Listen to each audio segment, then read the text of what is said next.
روم یہ حکایت مولانا روم اپنی مثنوی میں بیان کرتے ہیں اور بعد میں اس کا نتیجہ یہ بیان کرتے ہیں اذان تو اذان ہے، دینے کا مسئلہ ہے، خوش لہانی سے دیں گے تو لوگ اسلام کی طرف آئیں گے، بھدی آواز میں اگر آپ اذان دیں گے تو لوگ اسلام سے دور ہوں گے۔ اسلام کی تعلیمات کو اگر حکمت اور موعظہ کے ساتھ آپ دیں گے تو لوگ اسلام سے قریب آئیں گے، اگر وہی بات کو آپ جہالت اور بدتمیزی کے ساتھ پیش کریں گے تو لوگ اسلام سے متنفر ہو جائیں گے۔ اب آپ دیکھیں کہ اس واقعے کا تعلق حضرت علامہ ابوالفتح سید نصرت میاں صاحب قبلہ رحمت اللہ علیہ کی شخصیت سے کیسے وابستہ ہو رہا ہے۔ وہ اس امریکہ میں آئے تو بھدی اذان نہیں دی،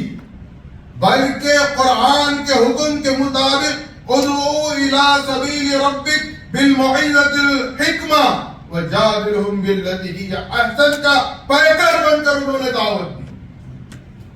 آپ نے حضرت کی سیرت کی یا کی حیات مبارکہ کی بہت سی خوبیاں آپ نے پیش رو مقررین سے سماعت کی۔ ایک اہم نکتہ ہے جو آپ دیکھیے مرشد کا عمل کرنا ہم بیان کر رہے ہیں، مرشد کی تلقین ہم بیان کر رہے ہیں، یہ تمام چیزیں آپ کی حیات مبارکہ کی ہے۔ یہ کوئی میری نظر میں یہ تو ان کی روح میں بسی ہوئی تھی، لیکن آپ غور کریں کہ دوسری نظر سے ایک انسان کی حیثیت سے پہلے آپ دیکھیں، ایک مرشد کی حیثیت سے آپ انہیں دیکھیں، ایک قائد کی حیثیت سے آپ انہیں دیکھیں۔ 30 سال کا عرصہ اس شکاگو میں گزارا اور میں کہوں گا میری نظر میں یہ حضرت ابوالفتح سید نصرت میاں صاحب قبلہ تشریف اللہ رحمت اللہ علیہ کی کرامت ہے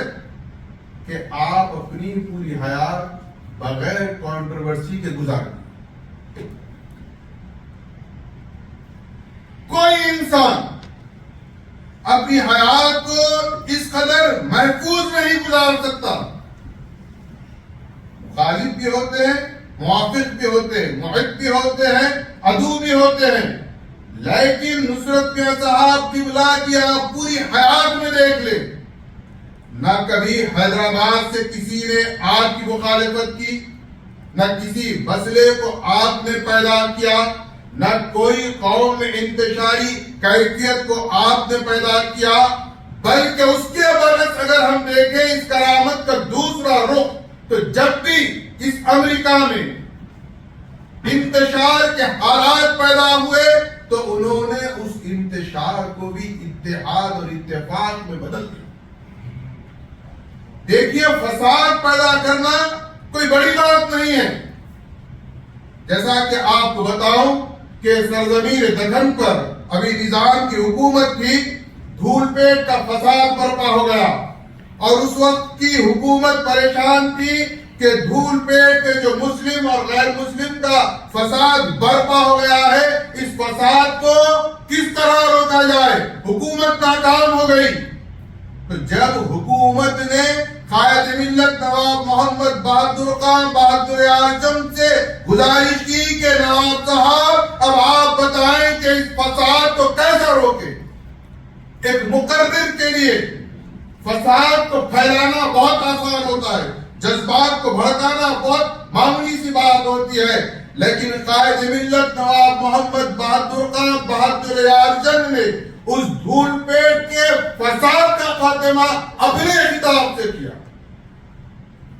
تب نظام نے کہا کہ نواب صاحب ہم تو رعایا پر حکومت کر رہے ہیں اور تم تو لوگوں کے دلوں پر حکومت کر رہے ہو۔ تو آپ دیکھیں کہ حضرت نصرت میاں صاحب قبلہ کی بے شمار خوبیاں ہیں، لیکن یہ بہت بڑی خوبی ہے ہم جس ماحول اور معاشرے میں زندگی گزارتے ہیں اس طرح پاک و صاف گزرنا میں سمجھتا ہوں موجودہ دور میں ناممکن ہے، لیکن اس ناممکن کو آپ نے ممکن کر دکھایا۔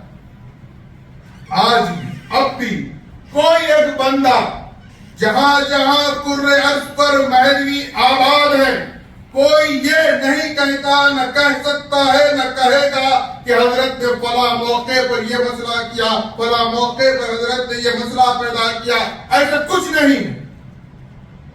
ہاں وہ اپنی روایات کے بڑے پابند رہے،